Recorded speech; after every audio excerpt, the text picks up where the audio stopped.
इसलिए तुम जाकर सब जाति के लोगों को चेला बनाओ और उन्हें पिता और पुत्र और पवित्र आत्मा के नाम से बपतिस्मा दो और उन्हें सब बातें जो मैंने तुम्हें आज्ञा दी हैं मानना सिखाओ। और देखो, मैं जगत के अंत तक सदैव तुम्हारे संग हूं।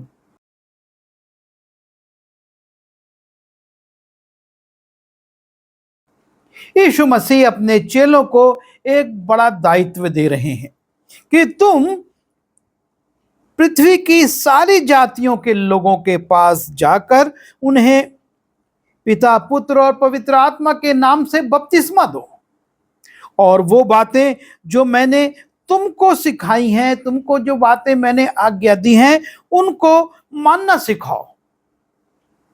और ये एक कठिन काम था, क्योंकि संसार में जाकर सुसमाचार प्रचार करना यीशु मसीह जानते थे कि चेलों के लिए कितना भारी पड़ेगा और इसके लिए उनकी को क्या कीमत चुकानी पड़ेगी और किस प्रकार के कष्ट और संकट उनको झेलने पड़ेंगे।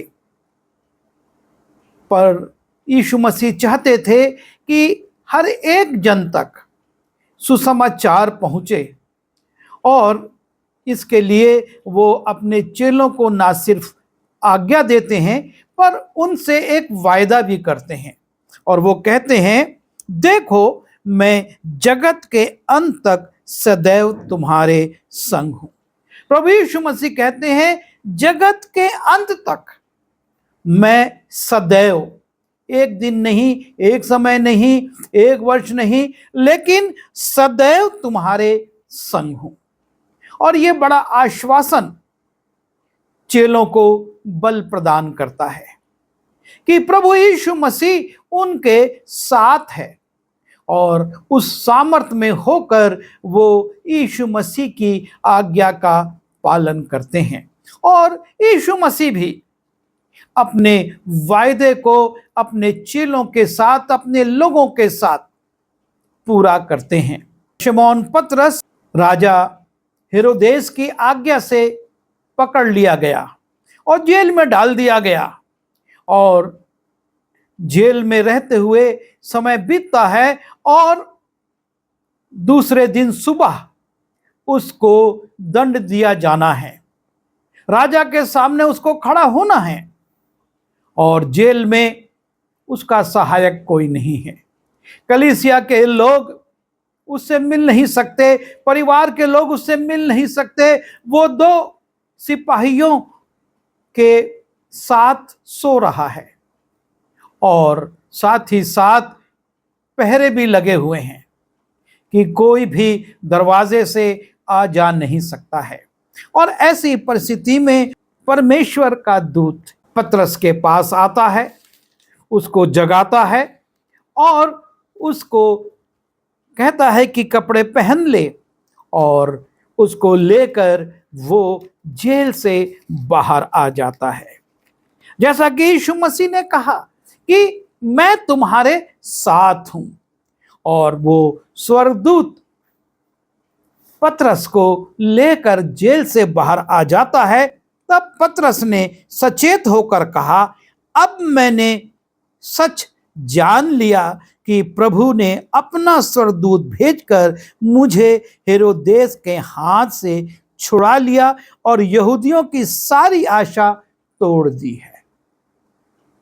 कोई मानवीय शक्ति उसको वहां से छुड़ा नहीं सकती थी। राजा हेरोदेस का जेल किसी साधारण व्यक्ति या किसी साधारण समूह के द्वारा तोड़ा नहीं जा सकता था, लेकिन उसके तालों को परमेश्वर खोल देता है और यह प्रकट करता है पतरस पर कि मैं तेरे साथ हूं।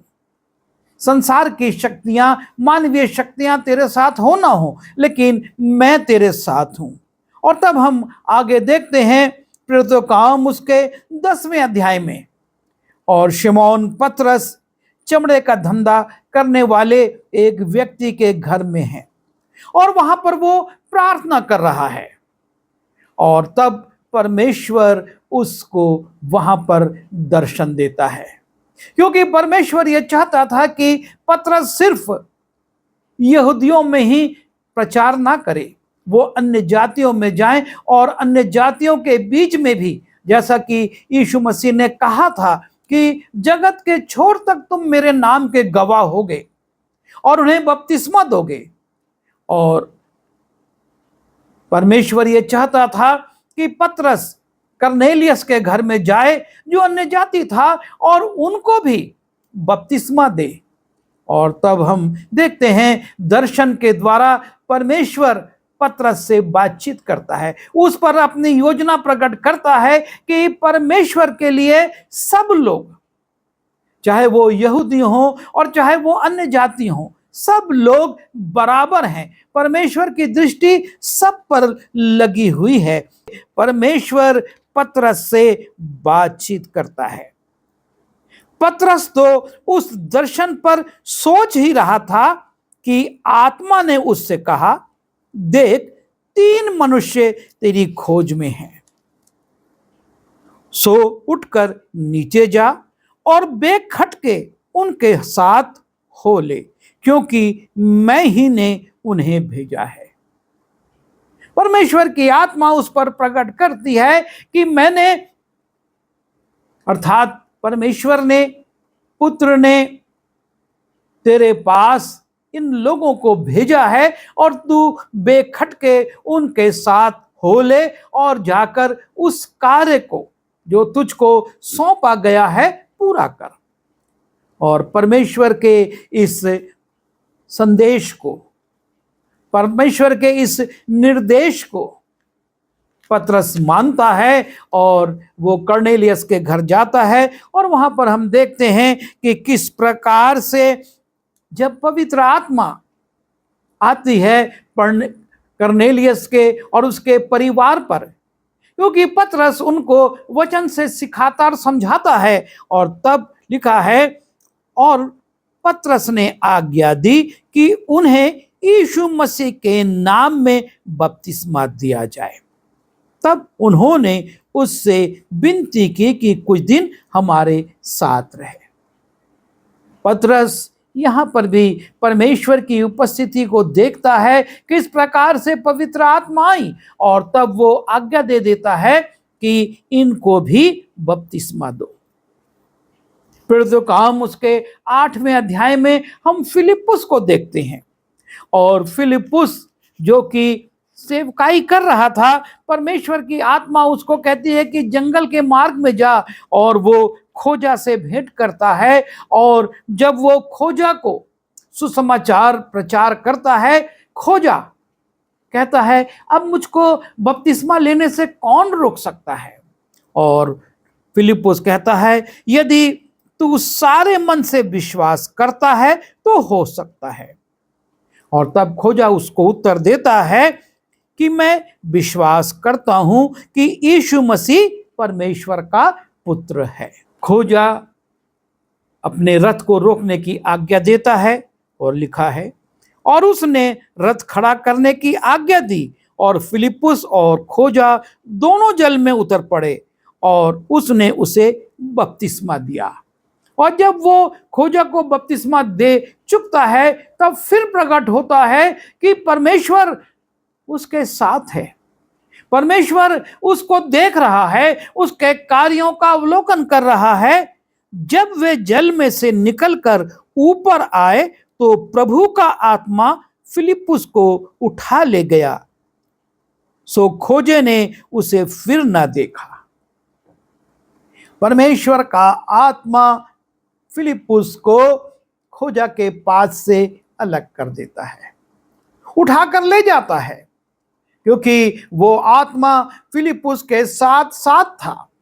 और फिलिप्पुस जब प्रचार कर रहा था तब भी वो आत्मा काम कर रहा था। फिलिप्पुस जब खोजा को बपतिस्मा दे रहा था तब भी वो उसके साथ था। और जैसे ही खोजा को बपतिस्मा देकर वो बाहर निकलता है, वो आत्मा उसको उठाकर ले जाता है। प्रेरित उसके 7वें अध्याय के 55 और 56 पद में हम स्तिफनुस को देखते हैं। और स्तिफनुस जब प्रचार करता है, लोग किटकिटाने लगते हैं, जल जाते हैं उसके प्रचार से। और तब लिखा हुआ है, ये बातें सुनकर वे जल गए और उस पर दांत पीसने लगे।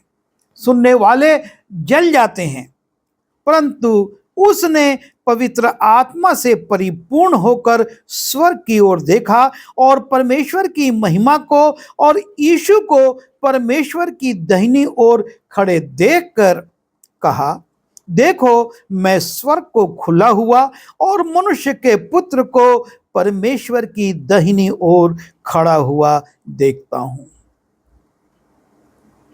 स्तिफनुस को पत्थरवाह करने के लिए ले जाया जा रहा है, खींचा जा रहा है, और इसके बाद वो पत्थरवाह भी किया जाता है। लेकिन वहां पर भी वो यीशु मसीह की उपस्थिति को, परमेश्वर की उपस्थिति को देखता है और इस बात की गवाही भी देता है कि मैं यीशु को परमेश्वर के दाहिनी ओर खड़े हुए देखता हूं, क्योंकि यीशु उसके साथ है। जब वो प्रचार कर रहा था तब भी परमेश्वर की आत्मा उसको अगुवाई दे रही थी, और जब उसको ले जाया गया, पत्थरवाह किया जा रहा है, तब भी परमेश्वर उसके साथ है, क्योंकि उसका वायदा है कि मैं सदैव तेरे संग हूं। प्रेरितों काम उसके 23वें अध्याय के 11वें पद में हम देखते हैं, पौलुस को भी प्रचार करने के समय पकड़ लिया जाता है और उसको मार देने की कोशिश की जाती है। और तब वहां का जो अगुवा था वो पौलुस को उठाकर गढ़ में ले जाते हैं, और गढ़ में पौलुस बंधा हुआ है। दूसरे दिन उसका निर्णय होना है, और वहां पर भी हम देखते हैं परमेश्वर की उपस्थिति है, उसके साथ परमेश्वर है, और परमेश्वर उसको ढांढस बंधा रहा है और उसको दायित्व सौंप रहा है। लिखा है, उसी रात प्रभु ने उसके पास आ खड़े होकर कहा। जब वो बंधा हुआ है, लिखा है, उसी रात प्रभु ने उसके पास आ खड़े होकर कहा, हे पौलुस ढांढस बांध, क्योंकि जैसी तूने यरूशलेम में मेरी गवाही दी, वैसे ही तुझे रोम में भी गवाही देनी होगी। परमेश्वर उसके साथ है उस गढ़ में, जबकि उसको बांध कर रखा गया है। परमेश्वर उसको हिम्मत बंधा रहा, ढांढस बांध, जैसी गवाही तूने यरूशलेम में दी है, तुझको रोम में भी देना है। यह है परमेश्वर की उपस्थिति, जो कि अपने सेवकों के साथ हमेशा बनी रहती है। और आगे भी हम देखते हैं प्रेरितों काम उसके 27वें अध्याय के 22वें पद से 25वें पद तक, और जबकि पौलुस का वो जहाज जो उसे रोम ले जा रहा है, परमेश्वर उससे कहता है तुझे रोम में गवाही देनी है, और पौलुस को एक जहाज में बंधुआ करके अब रोम ले जाया जा रहा है, और ये जहाज तूफान में फंस जाता है। भयंकर तूफान आ जाता है, ऐसा लगता है कि अब कुछ नहीं बचेगा, और उस विपरीत परिस्थिति में पौलुस उन लोगों से कहता है, परंतु अब मैं तुम्हें समझाता हूं कि ढांढस बांधो, क्योंकि तुम में से किसी के प्राण की हानि ना होगी, केवल जहाज की, क्योंकि परमेश्वर जिसका मैं हूं और जिसकी सेवा करता हूं, उसके स्वर्गदूत ने आज रात मेरे पास आकर कहा, हे पौलुस मत डर, तुझे कैसर के सामने खड़ा होना अवश्य है, और देख परमेश्वर ने सबको जो तेरे साथ यात्रा करते हैं तुझे दिया है। इसलिए हे सज्जनों ढांढस बांधो, क्योंकि मैं परमेश्वर की प्रतीति करता हूं कि जैसा मुझसे कहा गया है वैसा ही होगा। आंधी तूफान में मृत्यु सामने है, लेकिन परमेश्वर की उपस्थिति पौलुस के साथ है। और वो कहता है, ढांढस बांध, मत डर, तुझको तो कैसर के सामने खड़ा होना है। कैसे खड़ा होगा ये मैं जानता हूं, परमेश्वर जानता है, उसके पास योजना है और वही प्रबंध करता है। लेकिन पौलुस को वो ढांढस बंधा रहा है, हिम्मत दे रहा है, उससे कह रहा है मत डर, मैं तेरे साथ हूं। और ना सिर्फ मैं तेरे साथ हूं, लेकिन जितने लोग जहाज में हैं उनको भी मैं तेरे कारण, क्योंकि वो तेरे साथ हैं, बचाऊंगा, उनकी रक्षा करूंगा। यह है प्रभु यीशु मसीह का वायदा कि मैं सदैव तेरे संग हूं। और आगे हम प्रकाशित वाक्य उसके पहले अध्याय में जाते हैं और वहां पर यीशु मसीह का सबसे प्रिय चेला एकांतवास में है, एक निर्वासित जीवन जी रहा है। उसको पटमुस टापू में छोड़ दिया गया है। संसार सोचता है कि अब तो उस जंगल के जानवर यूहन्ना को मार डालेंगे या वहां पर वो एकांत में रहते हुए मर जाएगा। लेकिन यूहन्ना कहता है, मैं यूहन्ना जो तुम्हारा भाई और यीशु के क्लेश और राज्य और धीरज में तुम्हारा सहभागी हूं, परमेश्वर के वचन और यीशु की गवाही के कारण पटमुस टापू में था कि मैं प्रभु के दिन आत्मा में आ गया और अपने पीछे तुरही का सा बड़ा शब्द ये कहते सुना। और मैंने उसे जो मुझसे बोल रहा था देखने के लिए अपना मुंह फेरा और पीछे मुड़कर मैंने सोने की 7 दीवटें देखी और उन दीवटों के बीच में मनुष्य के पुत्र सरीखा एक पुरुष को देखा, जो पांवों तक का वस्त्र पहने और छाती पर सुनहला पटुका बांधे हुए था। उसके सिर और बाल श्वेत ऊन वरन पाले के से उज्जवल थे और उसकी आंखें आग की ज्वाला की नाई थी और उसके पांव पीतल के समान थे जो मानो भट्टी में तपाए गए हों और उसका शब्द बहुत जल के शब्द की नाई था। और वो अपने दाहिने हाथ में 7 तारे लिए हुए था और उसके मुख से चोखी 2 धारी तलवार निकलती थी और उसका मुंह ऐसा प्रज्वलित था जैसे सूर्य कड़ी धूप में चमकता है। ये दर्शन पटमुस टापू पर यूहन्ना देखता है। परमेश्वर का पुत्र उसके साथ है, उससे बातचीत कर रहा है, उसके स्वरूप का वो यहां पर बखान करता है कि किस प्रकार से वो उसको दिख रहा था और किस प्रकार से वो उससे बातें करता है। ये यीशु का वायदा था कि जगत के अंत तक मैं सदैव तुम्हारे संग हूं। और यीशु मसीह ने ना पतरस को छोड़ा, ना फिलिपुस को, ना स्तिफनुस को और ना पौलुस को और ना यूहन्ना को और ना आज भी जो लोग उसकी सेवा करते हैं, उसके कार्य करते हैं, सुसमाचार प्रचार के लिए इधर उधर आते जाते हैं, जगत के छोर तक जाते हैं, वो उनको छोड़ता नहीं है, उनके साथ रहता है। ये उसका वायदा है, क्योंकि आजकल और युगान युग वो एक सा है, वो बदलता नहीं है। वो मनुष्य नहीं कि वो अपनी बात से मुकर जाए या झूठ बोले।